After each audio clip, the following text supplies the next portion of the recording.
আমার মনে হচ্ছে ইসলামের বিধান অনুযায়ী আমার বিবাহ করা ফরজ, কিন্তু আমি স্টুডেন্ট, তাই মা বাবাকে বলতে পারছি না। এখন আমার করণীয় কি? আপনার মা বাবাকে আমার কাছে নিয়ে আসেন, আমার কাছে নিয়ে আসেন। যদি আনতে পারেন কোনো মতে, ইনশাআল্লাহ চাচা চাচিকে আমি বুঝাই নেব, ইনশাআল্লাহ, ইনশাআল্লাহ।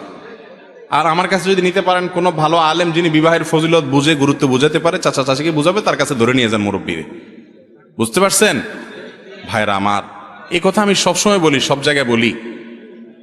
আমার কথা না, নবী করিম সাল্লাল্লাহু আলাইহি সাল্লামের কথা। বিবাহ যদি দেরিতে করা হয়, সমাজ অশান্তিতে ভরে যাবে। এরপরেও বাপ মারা বুঝতে চান না এগুলা। আমাদের যুবকরা জেনা করতে চায় না, হালাল সম্পর্ক রাখতে চায়, উপার্জন করে না।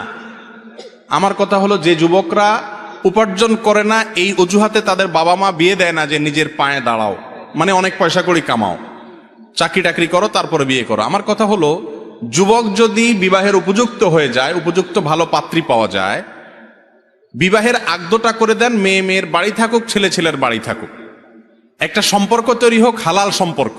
যেদিন উপার্জন করবে, চাকরি পাবে, ব্যবসা করবে, সেদিন সে মেয়েকে ঘরে তুলে এনে নিয়মতান্ত্রিক সংসার করবে। অন্তত সম্পর্কটা থাকুক। এমনিও সম্পর্ক করবে, হারাম সম্পর্ক করবে, তাহলে সেটা হালাল ভাবেই হোক। ঠিক না বে ঠিক? এটা যদি বাবা মারা বুঝেন, তাহলে তো সমস্যার সমাধান হয়। আল্লাহ তাআলা আমাদের বাবা মা এবং চাচা চাচিদেরকে হেদায়েত দান করবো না, আমিন।